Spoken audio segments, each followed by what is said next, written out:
There's two trucks out there. The truck closest to us, it's the flower shop guy. He's doing the changeover for the flowers in the coffee shop. Not flowers, there's sort of greenery in, what do you call it, you know. You'll see, he's bringing them out and putting them in and bringing them out and putting them in. Maybe he's finished or he's still got more to do, I don't know. So he's changing the stuff for the coffee shop. The white truck in the distance, that's outside the pachinko exchange shop. And he's there many mornings. He'll be there doing the exchange for the pachinko stuff that was done during the evening. And the two guys standing in front of the whale restaurant, they must be part of the construction team. You can see they've repainted. It's all going to be bright blue with a yellow sign. I don't know. And he said they're going to put an awning back. So there will be an awning. And I guess they're going to build a new awning, and then we'll see what kind of picture is on it. I don't know. But their color clearly is blue. That's their color. The blue awning and now the blue paint. So.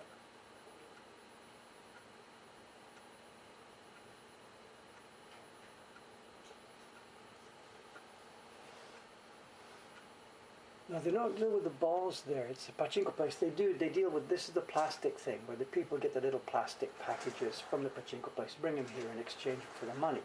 Then those plastic things have to get sorted out into trays and go back to the pachinko place. So we don't see the balls here. The whale restaurant is the covered one. You see the yellow sign there. The whale restaurant is the restaurant to the left of the yellow sign from our point of view. The two guys are standing outside it.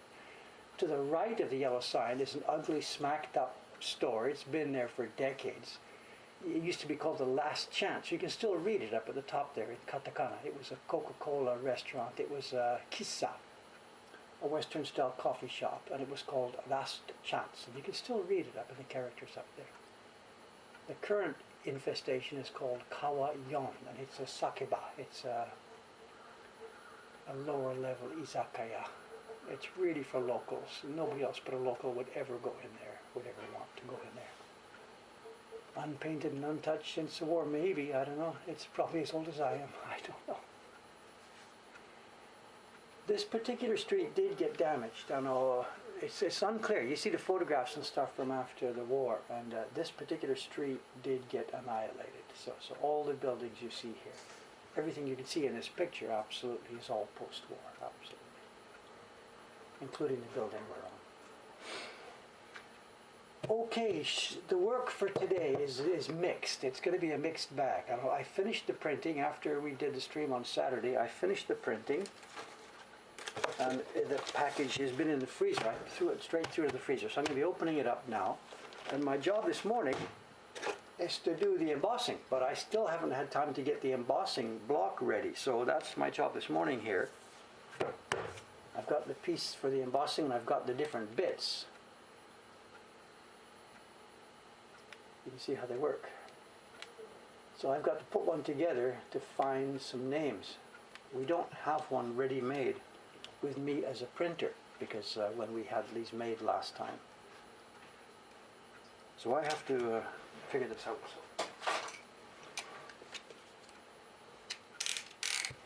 Well, your chance for good conversation at your end while I do while I get this worked out. So we have carving Dave Bull.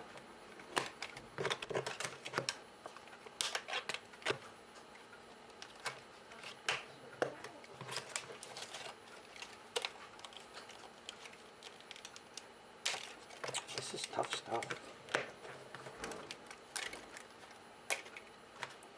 So I get my name out of there from the carver, and then we have, well, here's another way we can use this. We can use these two.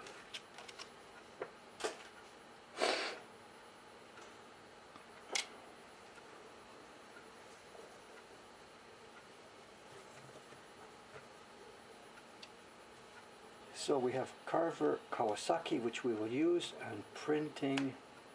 We will take away Kanai. She doesn't exist anymore. Kanai-san changed her name. So that's garbage.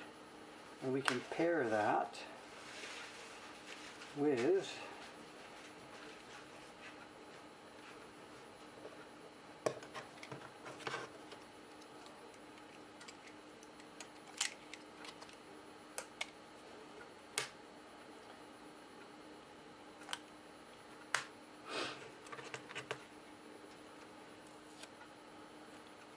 Oh, is he still taking palm trees out?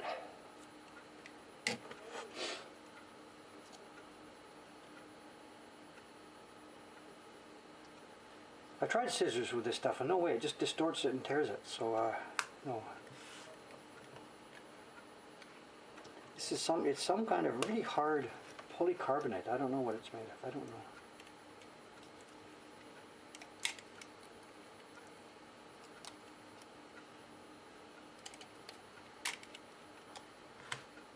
Right, there's the pieces. Let's put them together.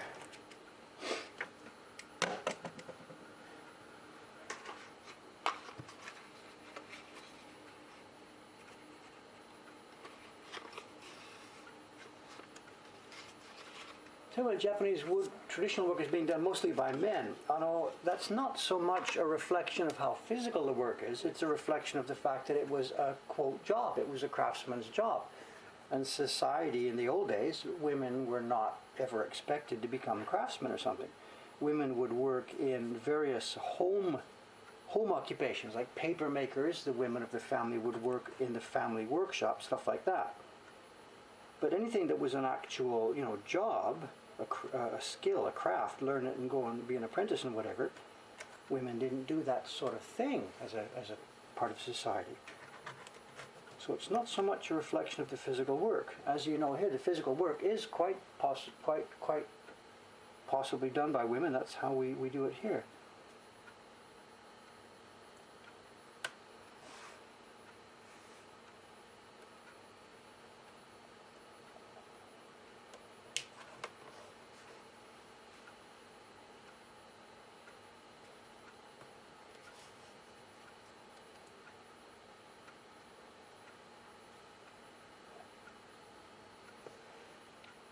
Taran-san's here. Oh, it's okay. He's finished his job.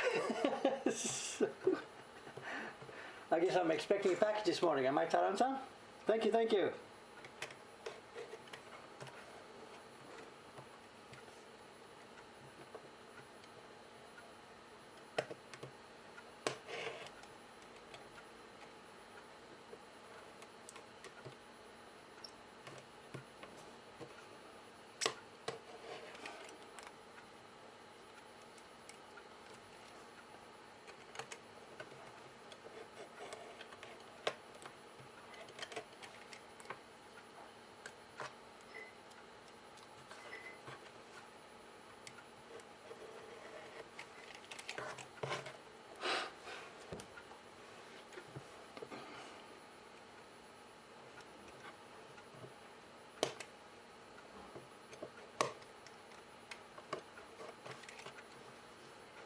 The plan for today is I'm going to do this embossing first, then I've got to get the paper wet ready for the next job. So I will not be actually doing any printing today as far as putting pigment onto the paper. It's a few things here. It's the embossing first, which we'll do, and then after that paper moistening and show and tell. We're going to pick up where we left off with the show and tell the other day, and I took a peek at it just now before sitting down here. What do we got today? And oh my God, tie your socks on. I had no idea that it was as interesting as it is. I thought it was just a few more match labels. And yeah, okay, it's a few more match labels, but it is great fun. I can't wait to show you this. It's going to be so much fun.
Someone's asking, what, you gotta be kidding. I have no muscles anywhere in my body, top to bottom.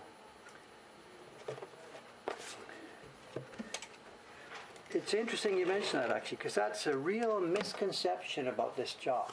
In fact, it goes back to what somebody asked a moment ago about women doing this job. I get asked that all the time. I used to do the physical demonstration of printing at my exhibitions. So all day long, dozens and dozens of people are coming to the exhibition, and I'm sitting there printing. And people would ask this sort of question, you know, because you're doing this with one hand, does your body end up being distorted or whatever, you know? I've been doing it 40 years, and I could roll up my sleeve, whatever. I have no biceps. I have nothing. I mean, the Suga-san has more musculature than I have. And the point is that it's not a physical, heavy job. I mean, a guy outside shoveling dirt all day, he has to get muscles. This job doesn't need muscles. And this is really a key point. We keep talking about this. People ask us, why is the desk angled? Why do you sit on the floor? Why do you do this? Why do you do that? It's all so that the whole thing works with the weight of your body moving on this thing. I don't push anything. My body leans in this, and the wrist is straight. We've talked about it a million times, and I have no biceps. Zero. I can't even do, like, what do you call them when you lift yourself up? And I've been printing for 40 years.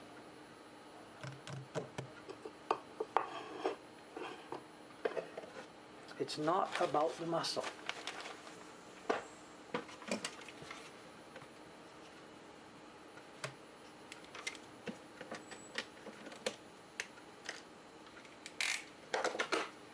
Let's get in here. Let's get this paper open.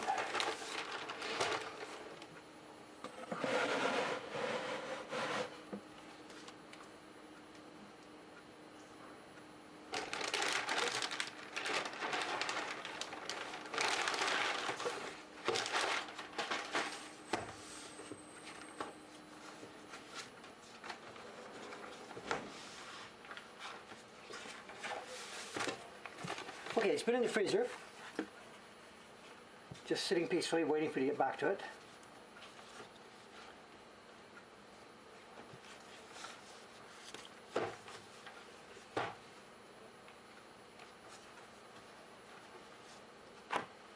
Here's how she turned out.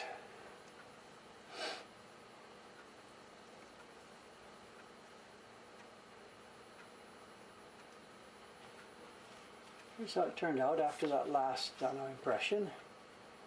The one on the mountain we did yesterday, you can barely see it, which is exactly what we want. It's actually there. When you look at it carefully, you can see differences in color tones, but it's out of the way. And then put in the dark on the ground, brought the thing forward. Someone's saying, this is finished? Or are you saying, yeah, this is finished? It's finished all except for my name.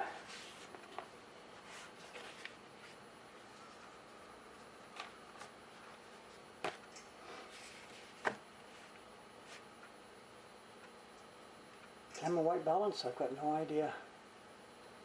You tell me how the two compare. This is a bit yellowy, I don't know.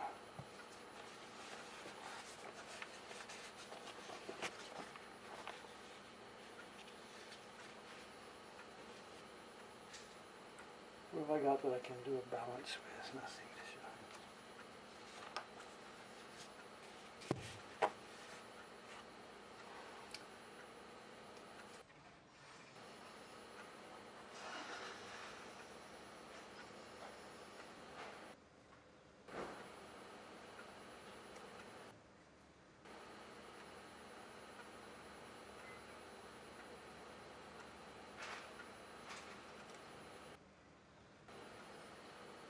To me. Just a sec here.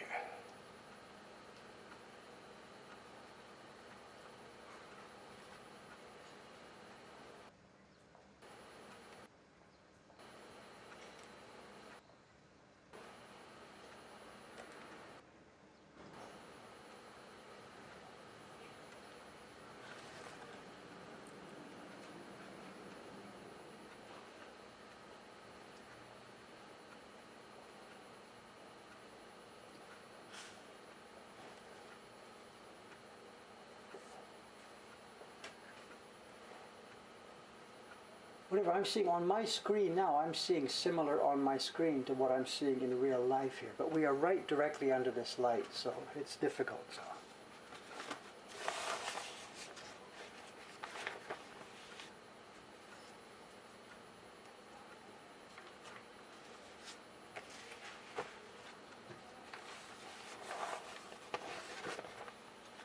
That's what I was trying to do, John. I brought up a piece of washi there. I was trying to bring up a piece of washi and tell it to do manual white balance, but it wouldn't focus here.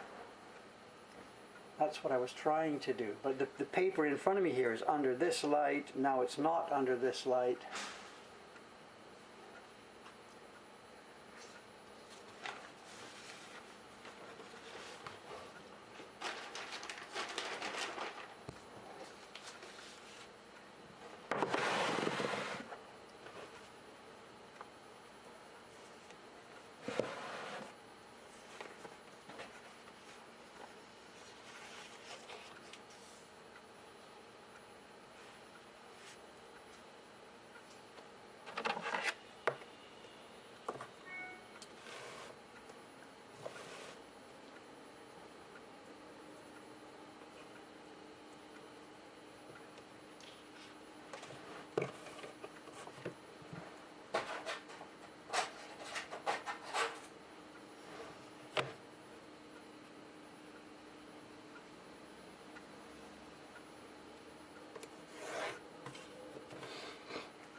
It says now AWB. Instead of MWB, it says AWB, which I guess is auto white balance, I suppose.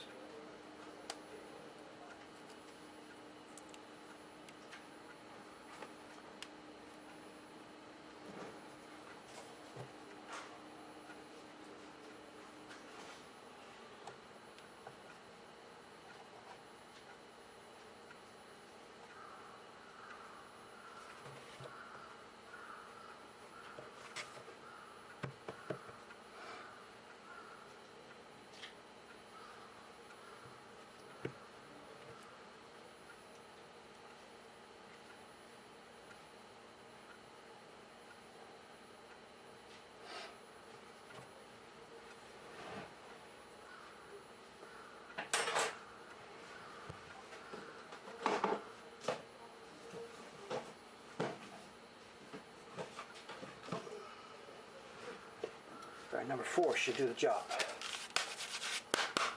Okay, this all should have been done before the stream started. Sorry about that. It's been kind of.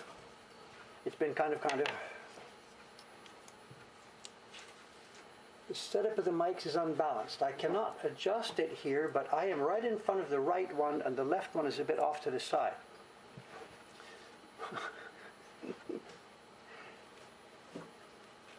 So let me just get some prints here.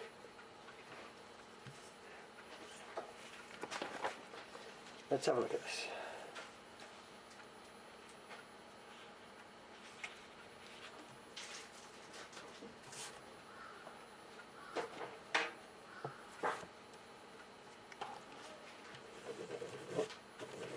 Actually, this is a bit different. Normally you see me doing this on dry paper when I do Kubota-san stuff to show. This paper is moistened. It's just as though we were going to do another printing impression. And that makes it very easy and smooth to do this embossing. And I will now dry the paper. So this is what you don't normally see. There we are.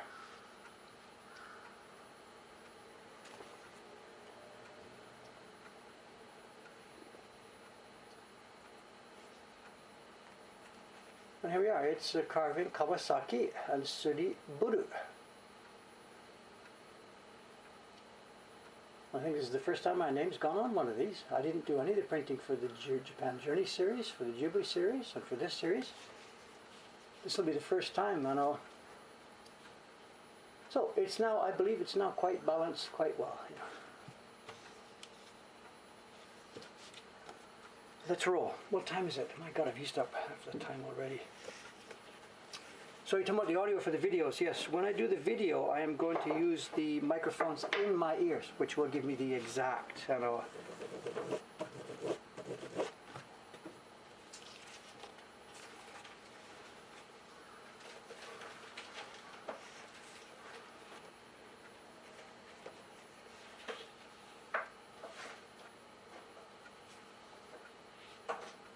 I don't know Kubota's exact feeling on this. I know he just thinks it's not necessary to put the craftsman's name on. That's all. You know, I don't have any deeper knowledge of this. Part of it, he may just be feeling lazy. You know, geez, another color impression. No thanks.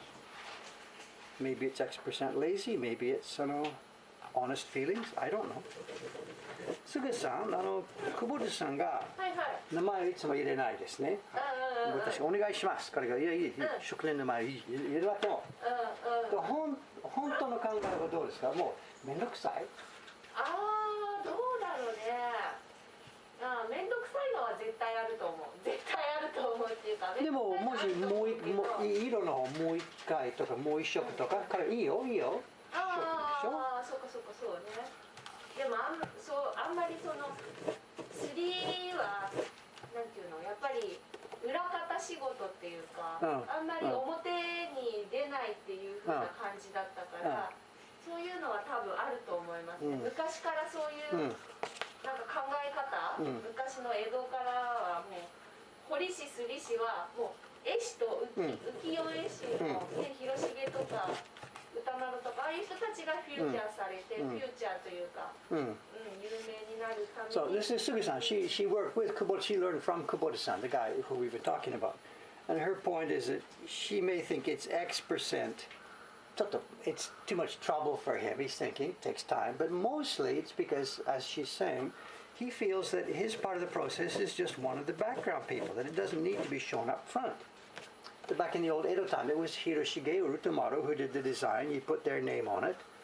And the guys who made the thing, whatever, they're just in the background. Doesn't matter. You can't put everybody's name on the damn thing. There'd be 500 names on it.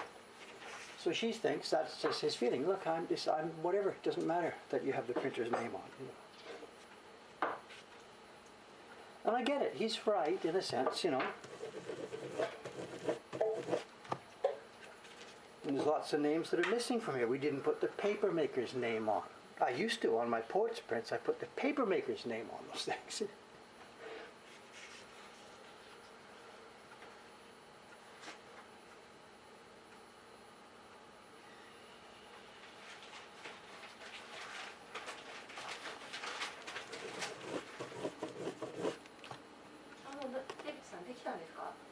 はいできたよ。もうじゃあネーム入れてるだけ。そう今どうですか。すごい。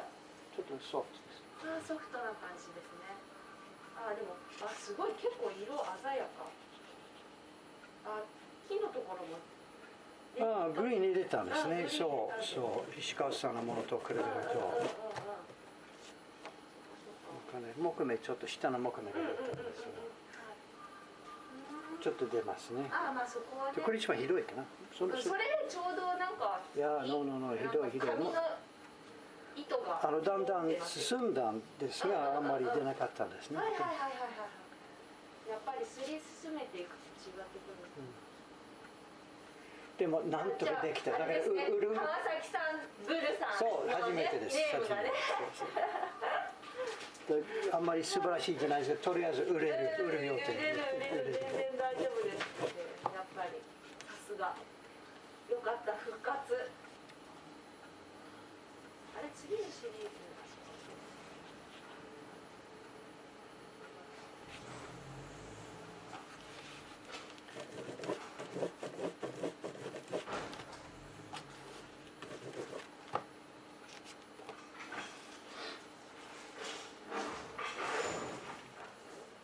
Now what's up? Construction.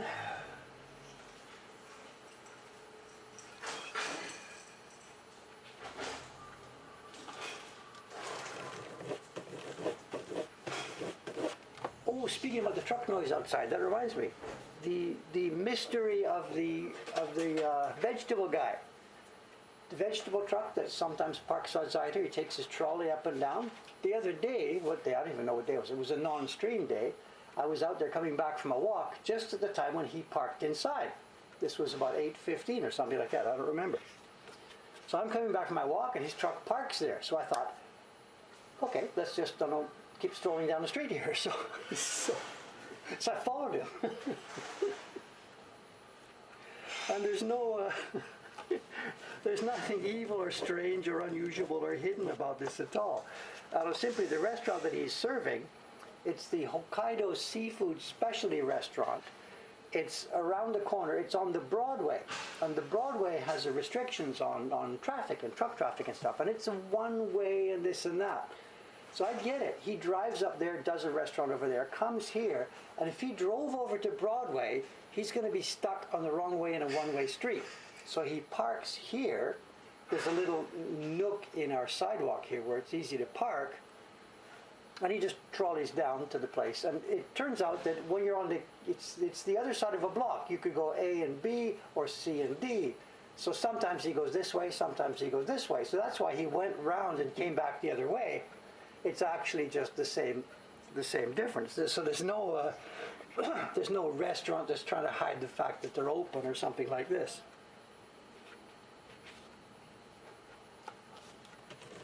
I mean, of course, there was nothing, we always, at least I overthink stuff all the time. So he was trying to avoid going into a one-way street. It's probably something to do with his next appointment. He has to be over this way, and if he'd gone to that place, he'd be the wrong way around, and he'd have to go 10-block circuit or something. So for him, the easiest thing to do is just walk down the block. So.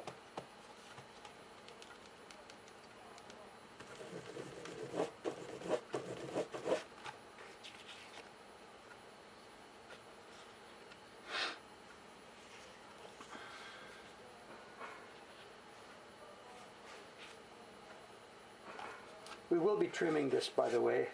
I won't do it here. I'll just send these through to Ome. And the ladies, before they pack these things, they do any final trimming that's necessary.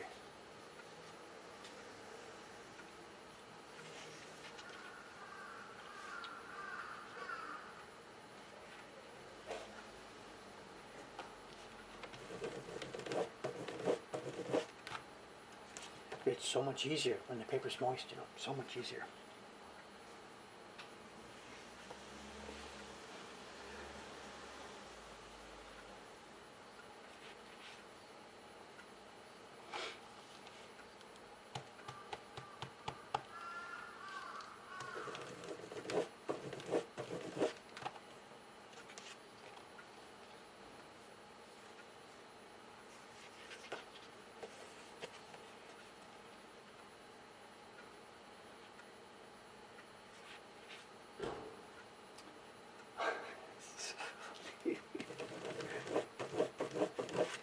Someone's talking about Japan as a pedestrian-friendly city. Really? I don't know about that.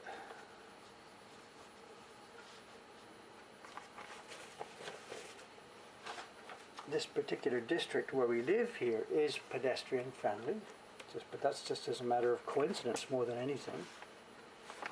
The area out where I live in Ome, the streets are too narrow. It's really dangerous for kids going to school. It's not pedestrian friendly at all. Well, so US, I guess. I mean, we're not talking about Los Angeles freeways and stuff. Okay, I get that. Yes, there's that thing. But, so I suppose so. I guess, depending what you're comparing it to. Cameron, good morning. He's got a full box today.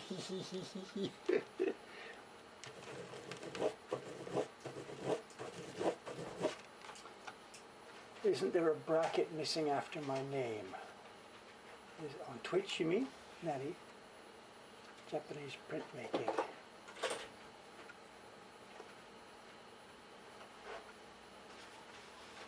I don't understand.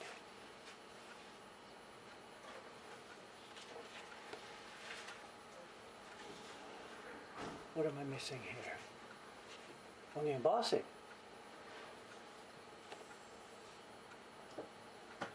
Ah, soっか.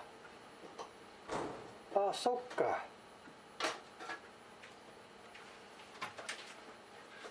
Ah, soっか. Where's all the pieces? Soっか, soっか. Now what are we going to do here? Let's see. Soっか, soっか. Okay, fair enough. Let's try and fix this.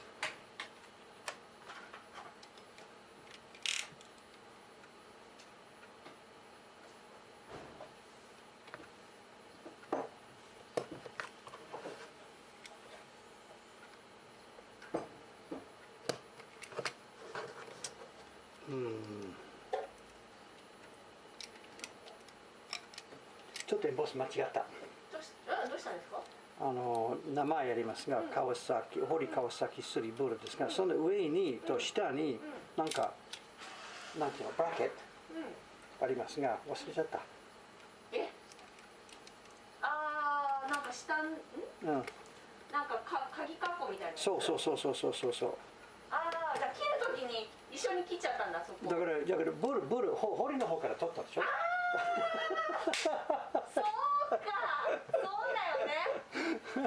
そうだ、下ついてないもん。なるほど。いや、そっか。そうだ。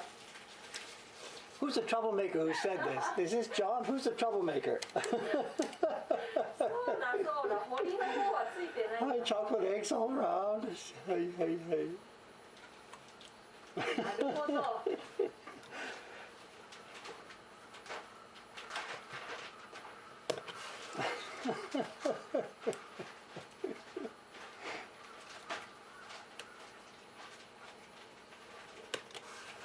This is hard stuff to cut, you know.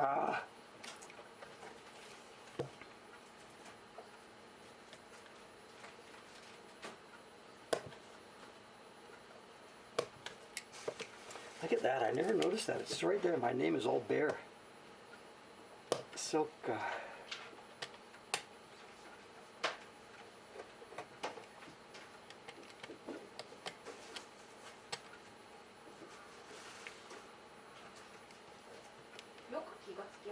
So, 僕知らなかったんですね。Okay, where is it? I cut the piece. Where is it? Oh. You saw me cut it. Where is it?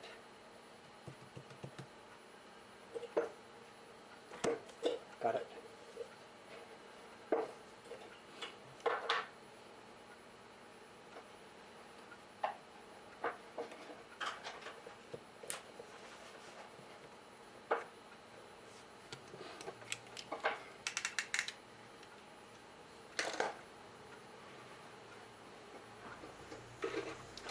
So now we have some rare prints. We have 21 rare prints.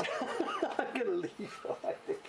今途中で、最後21枚がこのものないです。あ、そうなの？じゃあちっちゃいのだけする？できないですよ。もうそこまで全然 No, she's saying you should just put it in on those. I can't do that. I'll spoil them for sure. Absolutely, that would spoil them. There's no way I can get that lined up.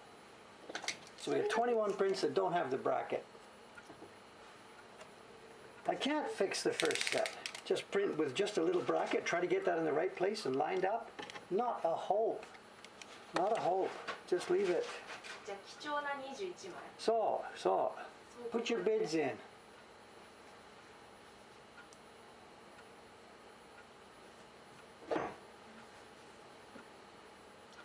No way can I line those up.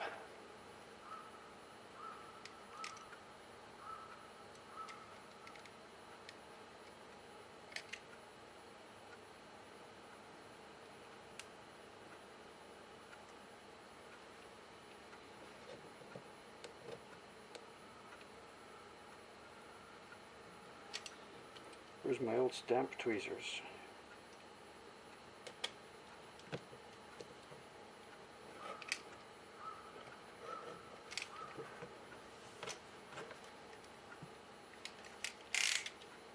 Okay, we got it.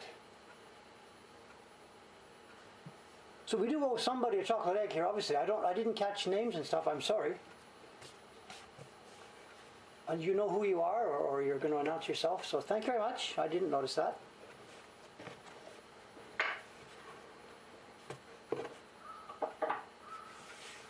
And we have 21 prints without it. See if the girls in Ome notice or not.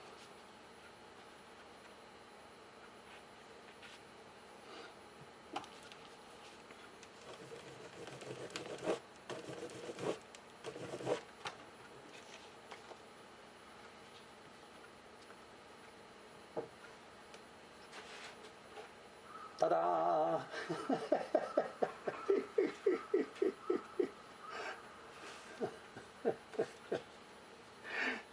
Whoever was, thank you, just whatever. This is my life these days, so whatever. Stuff is getting caught and stuff is not getting caught. He said, don't ask him to send those prints to anybody special.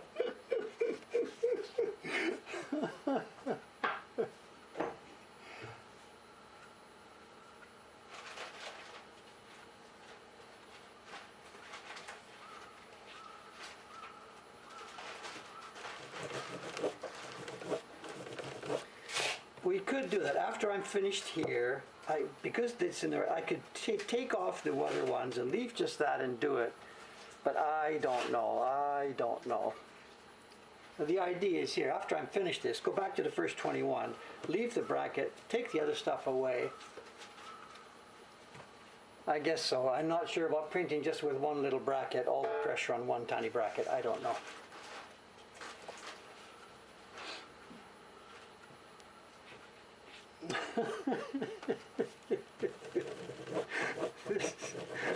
I don't know about the idea of doing this on Twitch, you know. It's like the restaurant kitchen, you know. You want to watch the sausage being made and stuff like this. I don't know.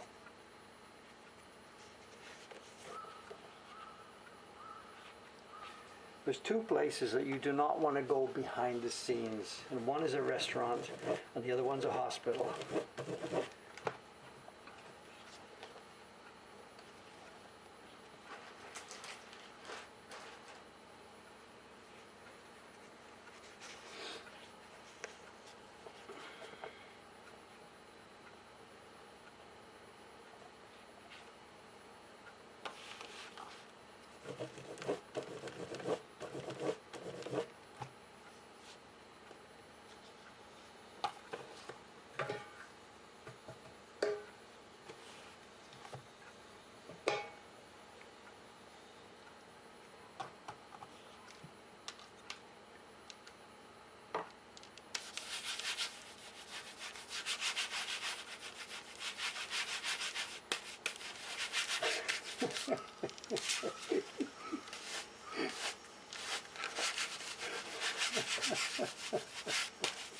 What's this? Dave overestimates? Underestimates. What are you trying to say here? Underestimates how dull we are. I don't know.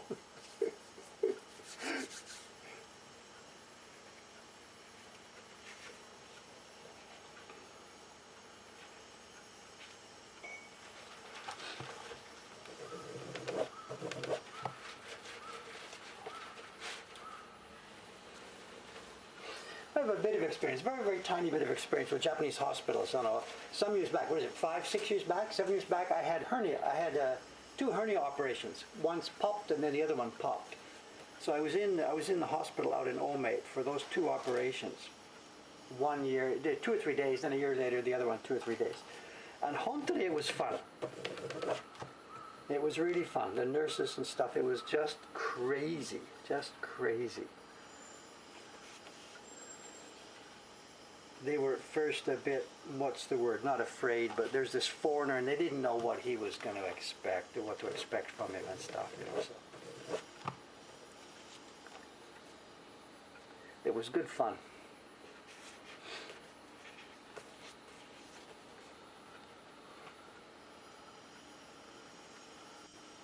No, it was totally fun. There was no pain involved. I mean, I got to watch each time. The first one, didn't get to watch second, a different doctor. they had this mirror thing on the roof. So, and I had, what do you call it? Epidural, where your bottom half is asleep, but your top half is awake. They put some mesh in.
I remember now.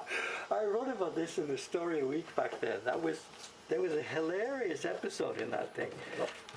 Like I said, I did that twice, 2 of those operations. So the first time I'm like, oh my God, I'm an operation, they're going to cut me and stuff like that. I didn't know. This was my first ever hospitalization, my first ever operation.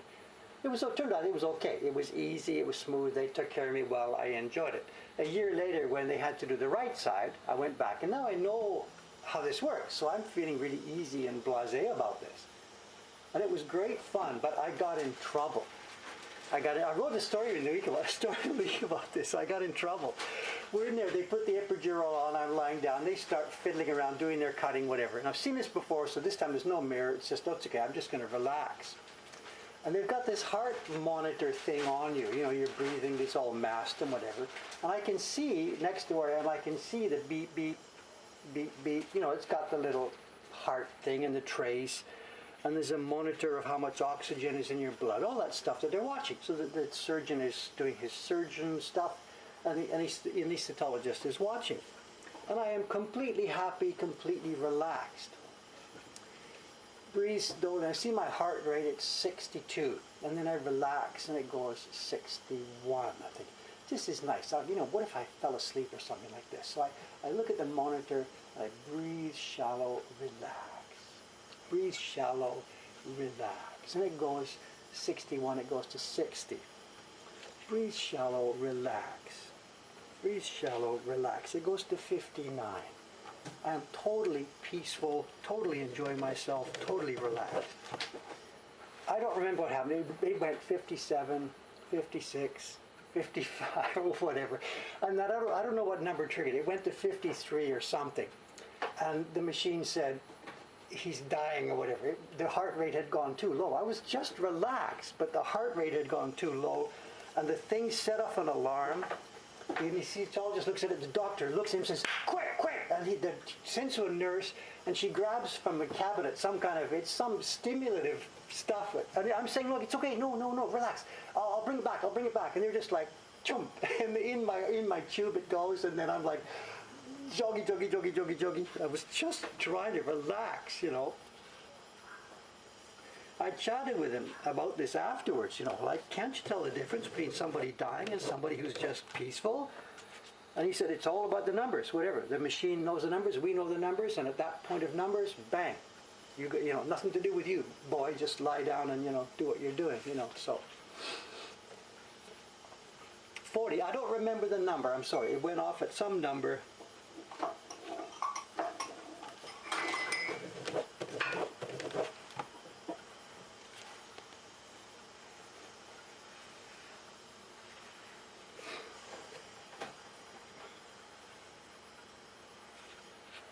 I think my hands are still shaking, whatever they shove in you that wake you up, you know.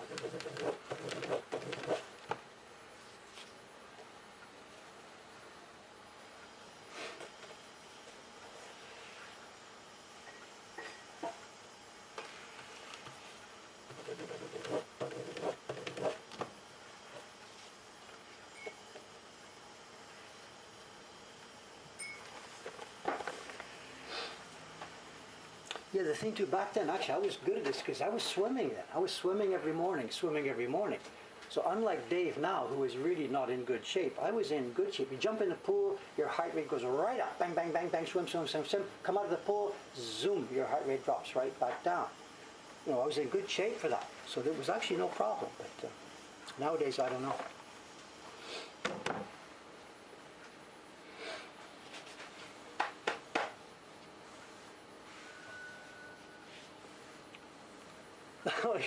Maybe I just thought I was relaxed. Maybe I was dying. I don't know. I don't think so.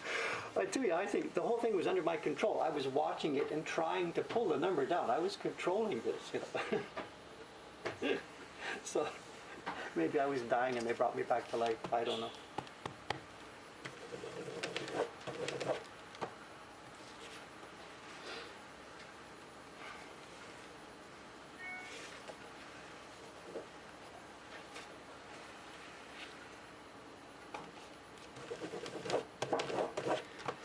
Says here, serious question, would you write an autobiography, Dave? Oh.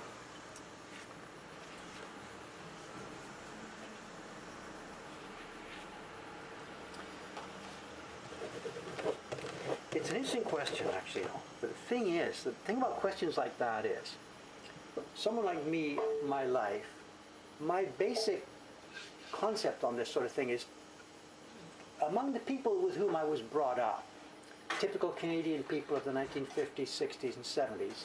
Among those kind of people, I'm sort of just a normal guy. Why would you write an autobiography? You're not doing anything special. There's nothing going on. Because I'm transplanted, the people around me here see a lot of things about my life as being not normal. Not normal meaning not typical, a little bit unusual.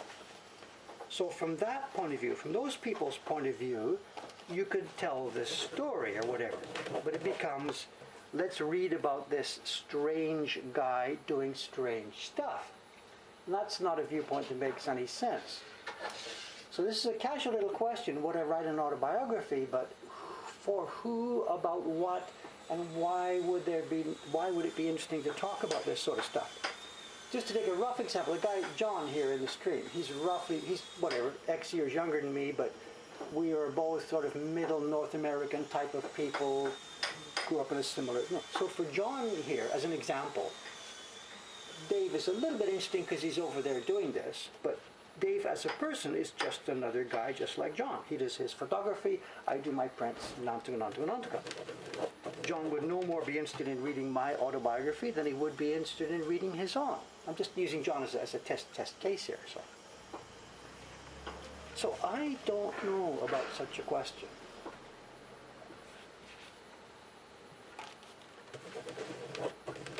To me, I just feel completely normal. You know, just another guy, I think. That's the way I see myself and feel myself.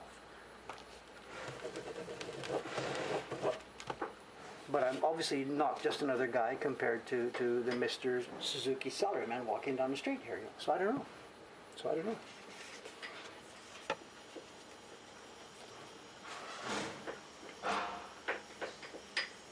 Well, again, I got to argue with somebody. Somebody says here, what? Oh, it's John. I got nothing interesting. Dave has done interesting and important things. And absolutely, I would disagree with that. And if you were here and we were having a beer, I'd bang my beer on the table at that point. Because I would...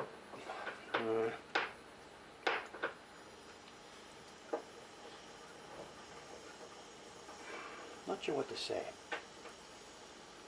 I got this kind of feedback from the Story Week thing. When I did those stories, they're all on the website, 500 stories. And people would see this and say, wow, so much happens. Interesting stuff is always happening to you. Why? Nothing interesting ever happens to me. People would say this. And I'm like, no, every single one of us here, as long as you're out in society doing stuff, if you're a hermit in a cave, forget it. But if you're out in society doing stuff, there are stories all around you. And it's a question of recognizing the story aspect, recognizing that there's something that can be talked about. So Dave's Story a Week there of all those 500 episodes doesn't mean I did 500 interesting things. It means I recognized something could be whatever.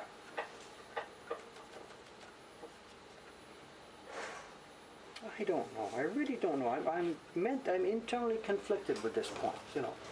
I really, really feel normal. I want to feel normal. I want to feel that anybody could do the kind of stuff that I've done. And I still actually believe that. But there are people who argue against that. No, no. So I don't know.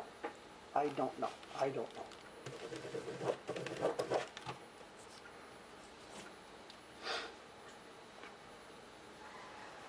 Actually, John's written. John, do you actually know what you've just written there? It all began in the little hollow.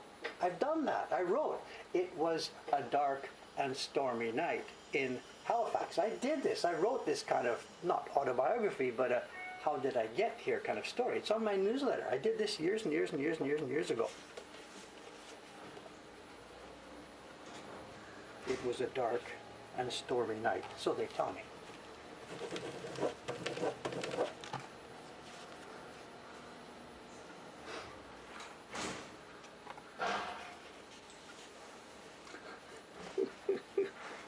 As long as it's not the last chapter.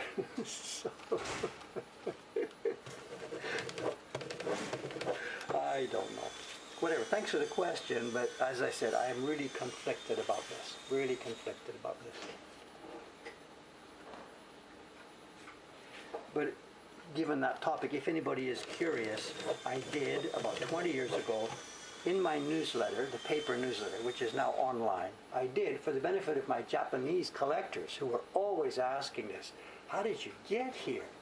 From that town in England you were born, how did you get here to Japan to do this? That story has been told. It's outlined in simple form on my newsletter. And it's a set of stories called From Halifax to Hamura. I was born in Halifax, and at the time I wrote that, I was living in Hamura. So if you are interested in that point of it, that's there. There's nothing deeply psychological about an autobiography there, but it's just, how did you get there?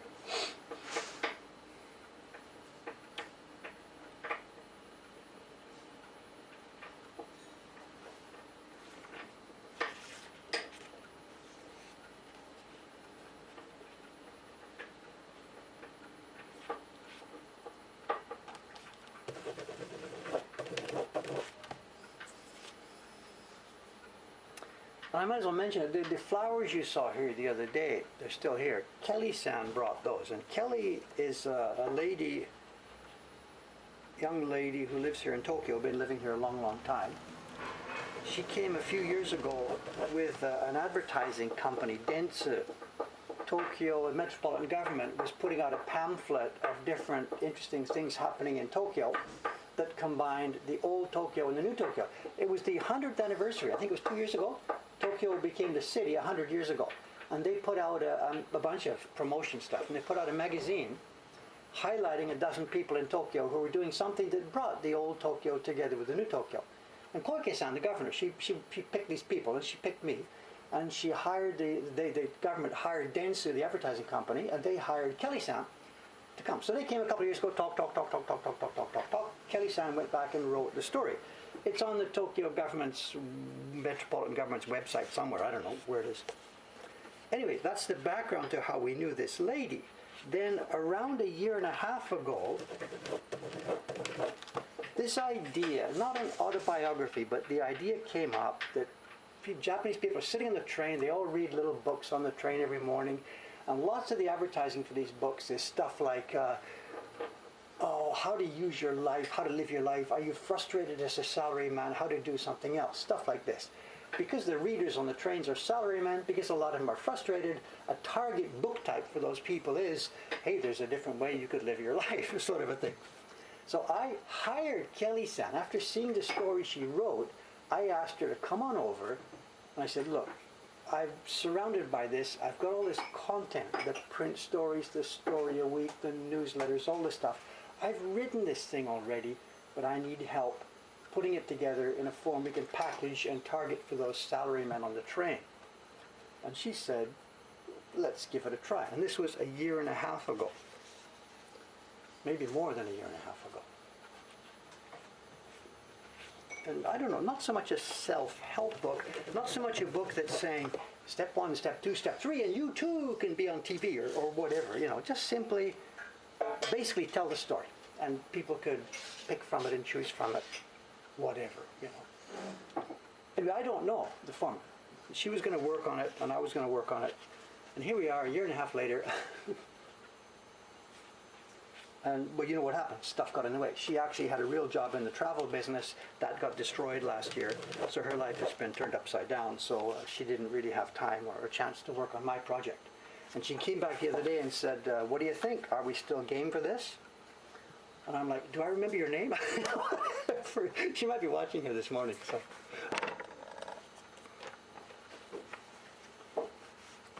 So the idea is there. The idea is there. To put something out, and there's a million different possible forms it could take, and I don't know. That's why I asked her, look at this from the outside, take a look at this pile of stuff, and see if you can think of a good format or a structure or a market or a language or English or Japanese or whatever.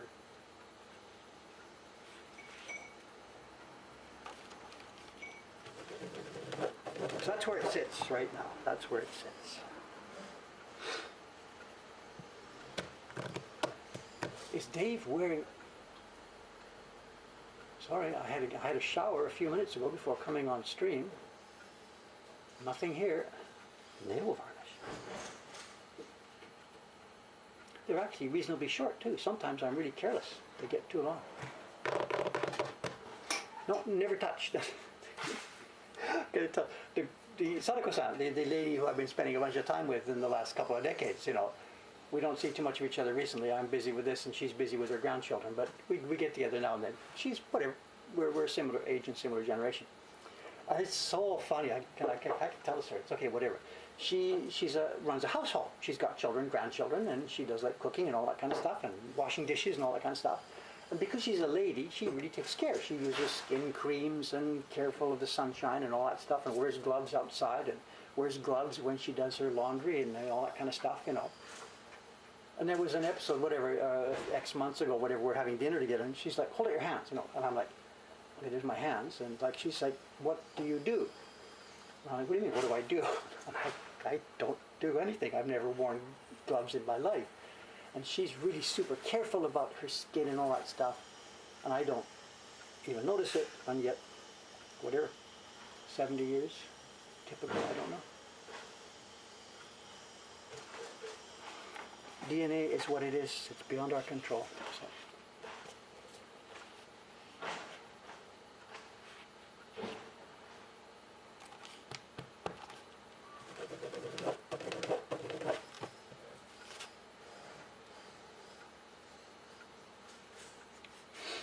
So, Karen's probably got it. I never go out in the sunshine. That's probably it. I live in this cave. That's probably it. That's not true back when I was in Olme. I was outdoors every day on the bike up there in the mountain, in and out. It's just the last 6 or 7 years now that I've lived in this Asakusa cave. There's one thing though about this,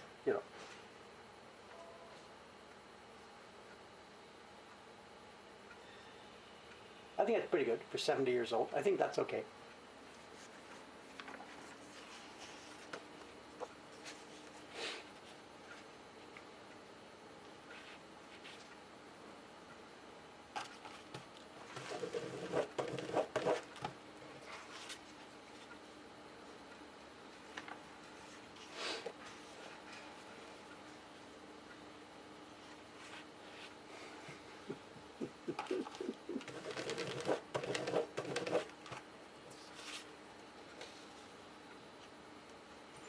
It's also a great episode we had. This would be, I don't even know, 8, 9, 10, 15 years ago, maybe back when I was still doing the Poet series. One of my collectors for the Poet series was, he was a sort of a top man in one of the major Japanese, not construction companies. What's it called? Company that makes like curtains and wall hangings and stuff like that. They're a giant business. He was collecting my prints, and he put together within his company an event for their customers that highlighted Japanese craftsmanship. Maybe some of it was wall coverings or shoji screens or whatever. And because I was making woodblock prints, he invited me to participate in this event.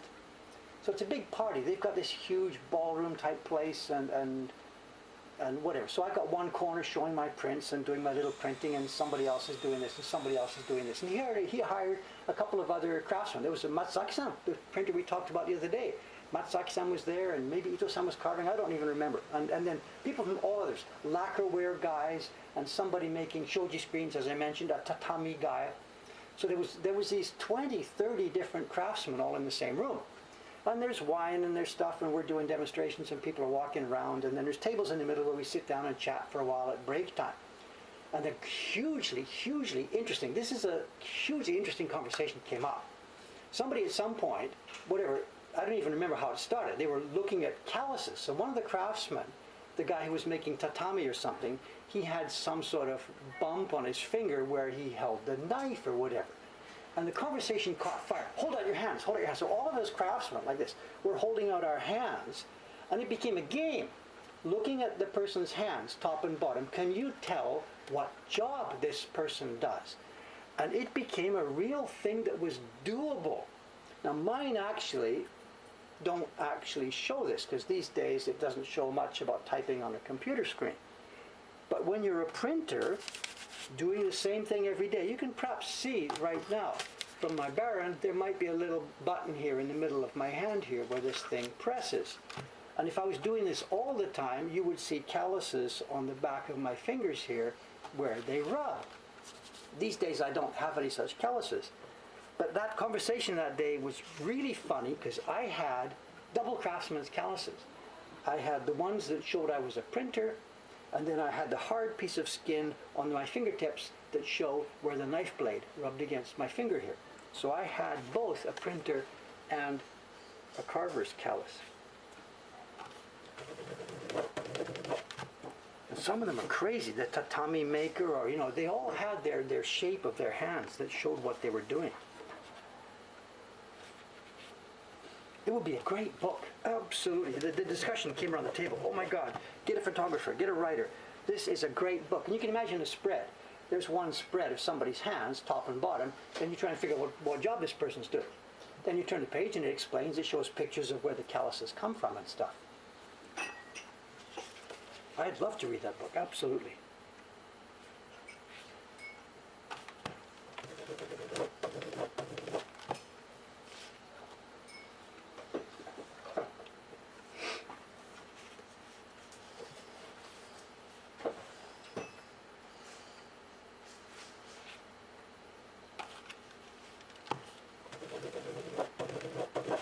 Me now, there's not a trace. There's nothing. If my body was found on the street and they're looking at it on the autopsy table, what job did this man do? There's nothing, absolutely nothing now on my body that shows my job. Absolutely nothing.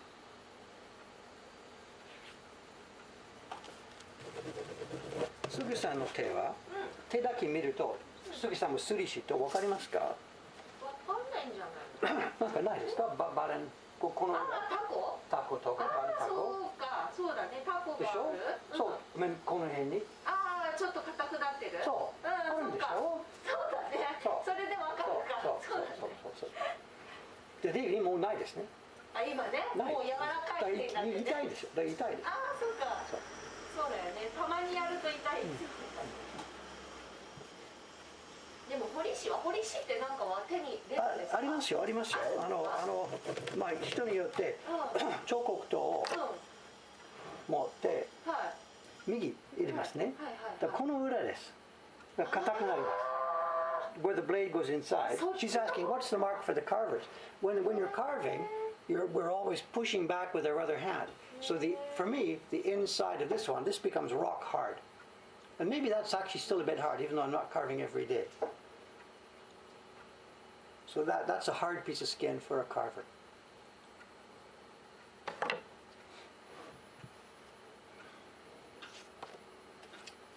She says she doesn't have any, but that's not true. She will absolutely have hard parts of skin on the fingers here, and maybe one here. And the printer Seki-san that I met in the 60s, he's in the 90s, he's long gone now.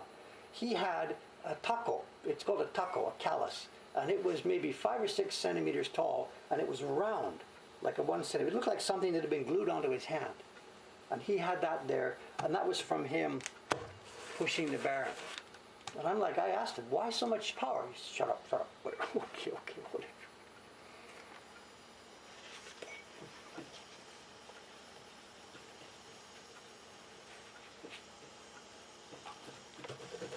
じゃあすぐさん今質問ですが、すぐさんよくニビエとか何ちゅうのクリームなど使うんですか？使いますけど冬場が多いかな。ここっていうよりかはブラシ洗うものがしりしが多い絵の具とか、あとこうやってこすってくるとここがブケバになってガサガサになっちゃうんで。でそこで使わないんですが。夏今は使ってないですけど冬場はね使ってます。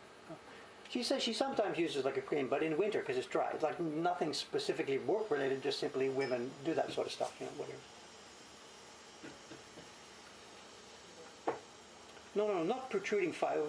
Did I say 5 centimeters? I mean about 5 millimeters, like half a centimeter high. I'm sorry if I misspoke. Cameron's asking me here. 5 millimeters high, and then about 12 millimeters round. I'm not sure exactly. A little bigger than a centimeter. And it looked like something stuck on. It looked like a little battery or something because it was perfectly round and perfectly flat. It wasn't sort of a bumpy, misformed callus. It looked like something stuck on his hand. Did I say 5 centimeters? I'm sorry. Whatever. Obviously, sorry. Sorry. Don't believe anything I say. Metric, it's taking a while to get there. So...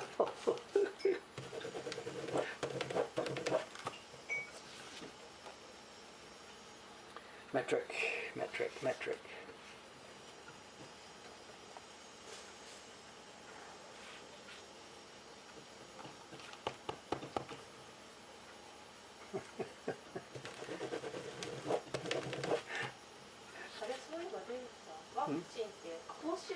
金曜日、そうだから木曜日のストリーム終わって行って、そっか。多めにね。そう。それから金曜日打つんですが、だからストリーム土曜日のストリームもありますが、考えない方がいいかな。土曜日のストリーム休んで、向こうで寝てどうになるかわからないから、そう。That's the plan. She's asking about the plan. Coming up Friday for me is vaccine day. It's Monday at 9 o'clock. We've missed it. They're going crazy on the internet, tapping in their reservations. 今ちょうど月曜日9時です。で今ようやく。ちょうど先週だったね。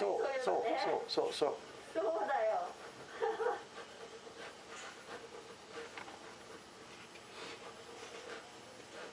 No, I don't default to imperial. I grew up in Canada, which was metric in those days. So I have no real imperial. Well, no. When did Canada change? When I was maybe in school, they changed from feet and yards over to kilometers. So it wasn't easy actually. But I don't know gallons and pints and stuff like that. That's too long for me. So I'm a bit of a half and a half.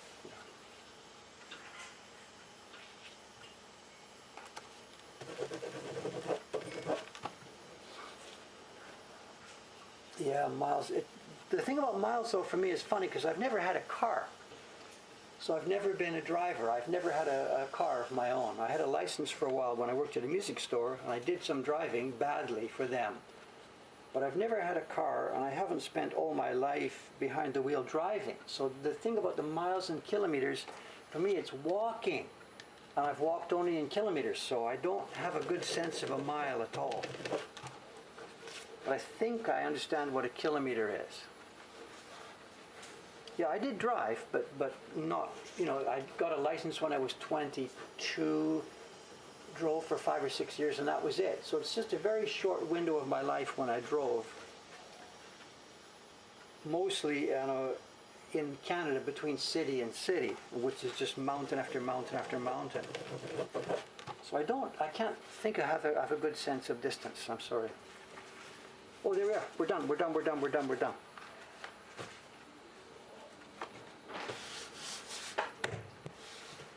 Okay, they're now in the deck. I've left the deck open. They didn't go inside plastic, but they're still covered in the newspaper. After the stream is over here, what I'm going to do is I'll spread them on the desk here to lose most of their moisture, and then when they're maybe 80% gone, I will put them bang inside the heavy. We've got heavy decks of. It's like 3ミリボード。乾燥ためのボードは3ミリぐらい。ああ、そう。そう。They've got a deck of boards they've prepared here that are 3 millimeters thick on some kind of illustration board, whatever. And they're really careful to keep them really flat. And these prints will then go in there. But I won't put them in there when they're soaking wet, because the boards then pick up too much moisture and the boards start to warp. So I'll air dry to about 80% or so, I don't know the number, and then I'll stick them in there, and they come out just perfectly flat.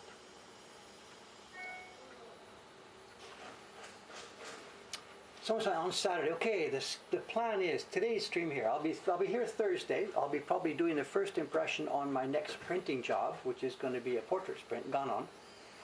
Thursday will be a stream. Thursday afternoon I will head to Ome, relax. Friday get my vaccination. And I don't know what to do. I could be totally okay. I could be totally down, like my mother did when she had her vaccination last month. Or it could be, gee, I think I'm okay, maybe I should do this, maybe I shouldn't do this, what should I do? I don't know. I don't want to be in that position. So I think what we'll do is, we will just cancel next Saturday. We'll sort of even announce it now. I'm here today, I'll be here Thursday. Let me be off for Saturday, so I don't have to worry about, am I okay, am I not okay, let's talk about it. Let me plan for a day off after the vaccination. I don't think that's a bad thing to ask. Then Monday, 1 week from now, I will be back here at the printing bench, assuming I survive everything. So let's do that. I think, some people said, no, nothing, vaccine, it's okay, just keep walking. But I don't want to be in a position of having to try and decide Saturday morning. So let's book off Saturday. There will be no stream next Saturday. There will be a stream Thursday, 3 days from now here, and then I'll be back at it on Monday. I think we're okay with that, Show? Okay. Let's do some show and tell. It's a mixed batch of stuff. It's not really enough for a full 20 minutes. What have we got here? Let's see what happens. They're going to be giving me Pfizer. What's this? I've been taking the vaccine recreationally for the side effects. Okay. This is fun. Speaking about vaccinations.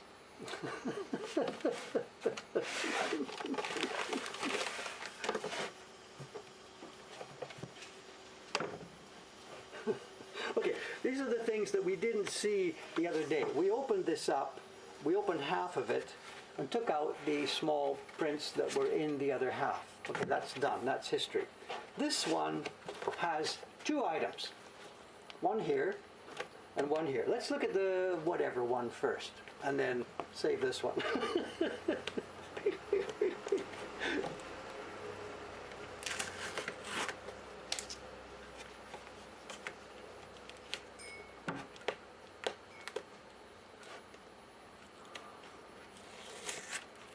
These come from the same person. This is not match label size. These are almost, it's a bit of a strange size. These are almost postcard size, this group. And the next one we're going to see is something different. No, they're bigger. They're like 4 up. This is postcard size. These are just postcards. We may see New Year's cards or something in here. These come from the same collector who had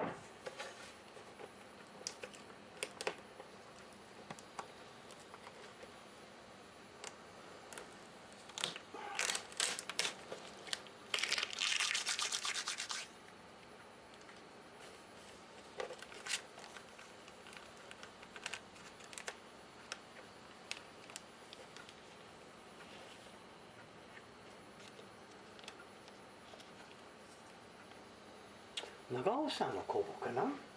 長尾さん、ちょっと見て。本当？長尾さん？わかんないよ。これ戦前ですが、これじいちゃんでしょ。ああ、じいちゃんだ。そじいちゃんう。そう。I did not know this。これそう、今鈴木さんのじいちゃんでしょ。そうかも、長尾親のさんだもんね。鈴木さん、そうそうそうそう。本当そうかも。そうです。本当。 Okay, first up, I didn't know this. They're postcard prints. We know they are pre-war. 本当だ。 It's got the name of the carver printer here, and the craftsman's team. It's Nagao, なんとかKichi. I forget the pronunciation.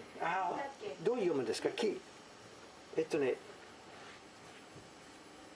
何吉？あ、辰吉じゃなくてなんだ？覚えてないんですが。十吉？G で始まるかな。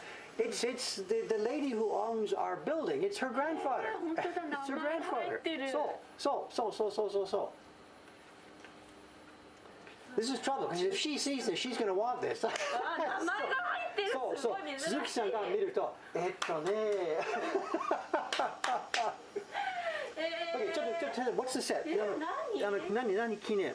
で記念展でしょ？What's the set here? Let's zoom out first so I can see what's going on. 祝記念展。そう。祝祝う記念展。そうお祝いでしょ。あと何って書いたんだろう。読めない。これバラのもの？セットもバラでしょ？そうですね。わあ、面白い。面白い。まあバラでしょ？関係ないかな。But they look like they're all made together. みんなバラバラだ。かな？ね、そうですね。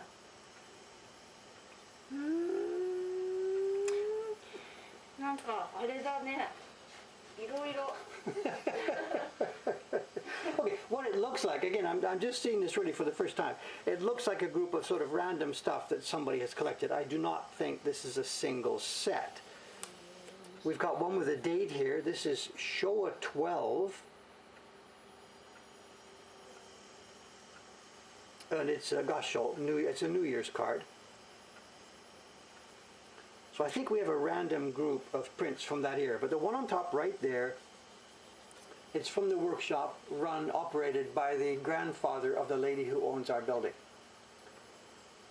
And which is one of the reasons why she rented it to us. She wants to see this kind of work continue. She rents it to us reasonably priced because she wants to help us. So it's sort of because of this guy that we are able to do what we are doing here. Look at this, it's a mini Shin Hanga print. Look at that. Nanda, it looks like a postage stamp. What's going on here?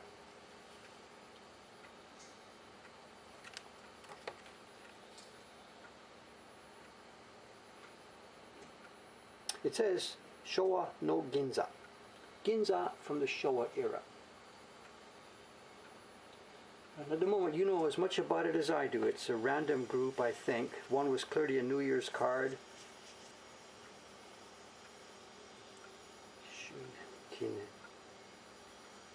Okay. Ippinkai Shunen Kinen. Okay. These are from the same kind of groups. You got your match label groups, your senshafura groups. They do sets and sets and sets. They also really liked to honor the special occasions that came up. And here, it's the first anniversary of having the group. So they made it to their first year, and they obviously sponsored a little special print for members of the group in celebration of their first year. Ippinkai Ishunen Kinen. In celebration of the first year of our group. Is that the Wako building? You tell me. I don't know the geometry and the geography here. It's quite possible. Also, I'm not really familiar. This is water. I'm not familiar with any water. There's the Nihonbashi Kandagawa. I don't know. Sorry. Anyway. This was all very well. Let's put this away because there's something else very much I want to show you. The piece that's in the other side. And I've got a bit of the Japanese worked out here, but I will need some help. Cameron, are you standing by with Japanese help here? Kantar, Rangakusha?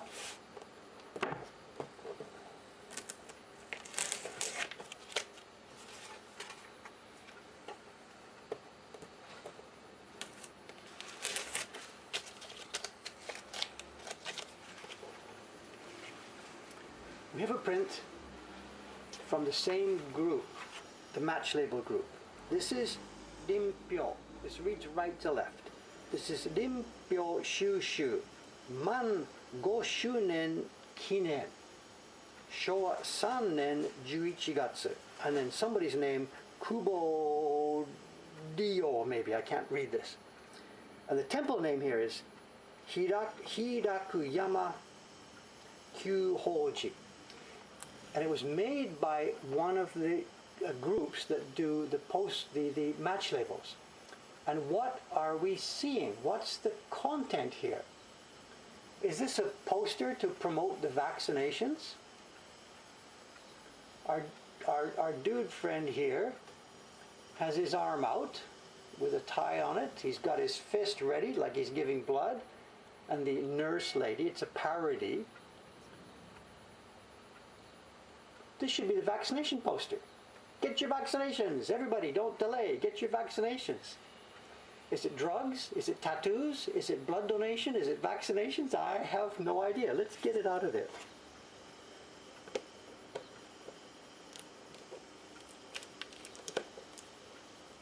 Hey, I'm not going to do that. It's going to tear the print. I am going to cut this plastic.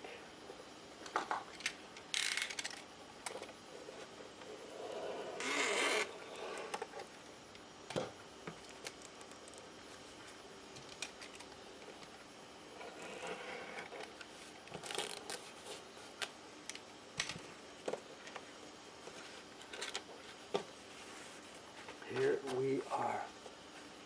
And you notice something else about this. If I tip it up in the light, do you notice something else about this thing?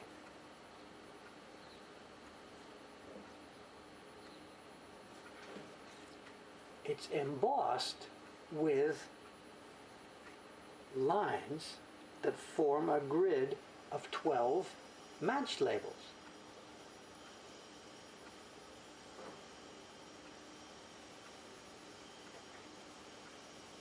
You see the lines? It's all embossed with an embossing block after it's done.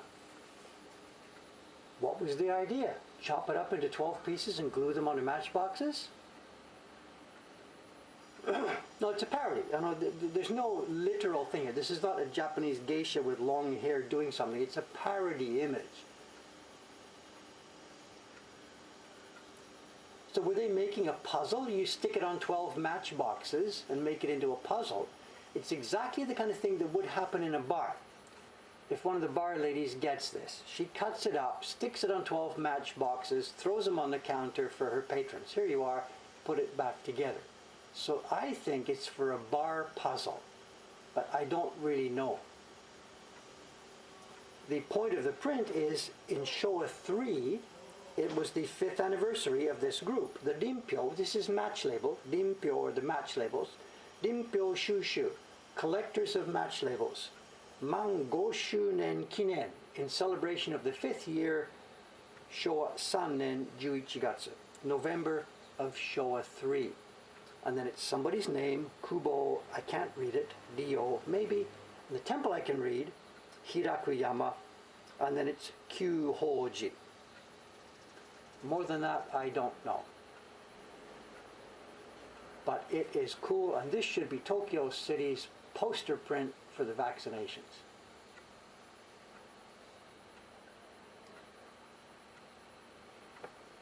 Suga-san's Googling in the background here. 調べてる。 She's Googling in the background, so it should be fun. なんかね、いろいろ出てくるけど、やっぱりいつのかわかんないね。いつのかっていうか誰が、難しい。A bad eye. He's got 2 layers of hair under his arm. I don't know. 不思議。 So I have no idea. Absolutely. So that's what I say. She's either pointing out the tattoo or this is a parody of being tattooed, and we cannot figure out what the kanji says. Oka? Oka じゃないでしょ, Suga-san? なんかね、オカって読めるんだけど、読む漢字がね。 At first glance, it looks like the kanji for オ oka. カって何の意味が、意味がわかんないよね。なんだろう。なんだ。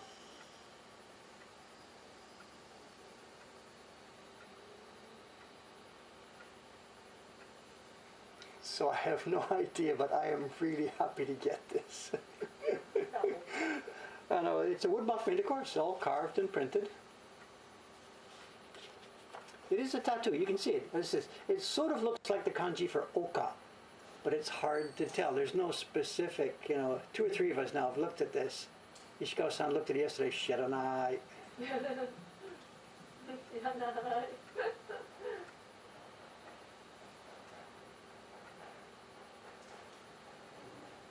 No idea. When you think about tying off for blood or something, you tie your arm, and then you tie your arm, and you work in the area below your arm, if they're, doing a blood or something. He's got his fist all curled up, he's got it tied off, and then she's doing something above there, so I don't know. I have no idea, but whatever, there it is. Where's the original auction? Hang on a sec, let me get the listing for you.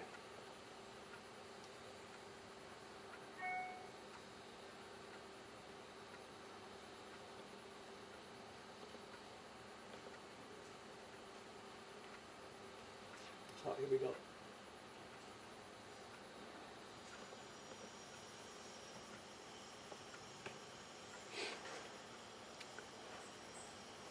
So here's the auction. It cost me $10. Nobody else bid. Nobody else was interested. And whether it's up to your viewpoint, it's a piece of junk or not. My guess is that it's a good leftover from that era. And as far as the use is, my guess is it's a puzzle, a match label puzzle for bar hostesses to use to help keep their patrons entertained for a few minutes. That's all I can guess. I really don't know. Really don't know. And Ishikawa-san Googled yesterday, Subi-san's been Googling now, and nothing comes up that would make any sense for this thing.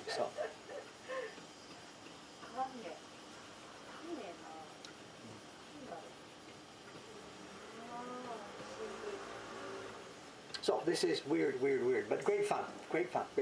Okay, bonus time. Another auction came in the same day, another one came in. We'll just toss this in. We've got a couple of minutes left here. These 3 things wouldn't make a show and tell on their own. If my mother is here today, she will understand what these are. My mother used to work in the post office back in Canada, and Dave was a stamp collector. When I was a kid, 8, 9, 10, 12, 13 years old, I was a huge stamp collector. And sometimes at the post office, she would bring something home for me. There was a new stamp issued today, whatever. And she would put it on an envelope and she would stamp it with that day's, and it was called first day covers. And here in Japan too, first day covers are a thing among people who collect stamps. I think they got the idea from the West because it even says in English, first day of issue. And we have woodblock printed covers for stamps. And I have no idea if this sort of thing is still done, but in this era, there were woodblock printed first day covers. And this must have all been arranged in advance because the date of the stamp here, and this is Showa 49, 1949, no, it was Showa 49. It's 1974, so this is Showa 49, the 7th month of the 10th day of the 7th month. So they must have organized this in advance. The woodblock printmaking workshops. Gotcha, outside mic. Outside mic off, thank you. So they must have been teed up in advance, and people would collect these things. It's got his name on it. So, and I guess you would send in your money, and they would prepare it, and on the day, they would send it back to you all addressed. And this is a woodblock print. And it would have been made, of course, with the envelope in flat form, and then folded up. And they've made them so that they match and have some sense. That's the stamp that was being issued that day. This is 1975, it says. 1976. Showa 51, 1976. And they've made a woodblock print to match. And I used to see Matsuzaki-san making these. We've talked about this before. I'd be visiting Matsuzaki-san's workshop, and they print these things by the thousands and thousands and thousands of copies.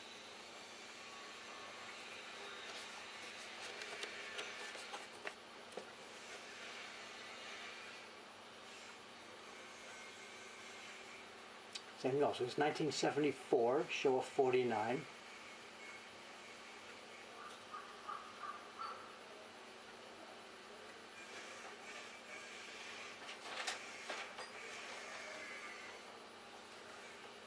And if you'd showed these to Dave like 50 years ago, maybe I would have started making wood buck prints earlier. Who knows? Who knows? And there's a guy recently on Yahoo Auctions who has scored a deck of these, and he must have 500 of them. And he's putting them up on Yahoo Auctions one by one by one by one. So I grabbed a few just so that we could add them to our collection, but I'm not going to go crazy. They're not something that I want to get a whole bunch of. But if you are interested, these are on Yahoo Auctions right now. His start price is 100 yen. 2 or 3 people seem to be interested. They go up to about 300 or 400 yen to buy them. I've got no idea about stamp value, but for me, I just wanted to show something else for our collection that shows again how wood buck printmaking was such a part of this society for so many years. Okay, there we go. All right, I am back to work. I got to dry these prints and then get out of here. Lots and lots and lots of work today. As Cameron probably mentioned, there are a ton of orders in the box this morning, and it's all going to come to me. I am the shipper for Asakusa. And that little promotion thing we did 2 weeks ago for the flea market has gone nuts, and I am going to be wrapping prints for the next few days. So it's all good news. Okay, I'm out of here. Thanks very much. You gonna say goodbye, Sugi-san?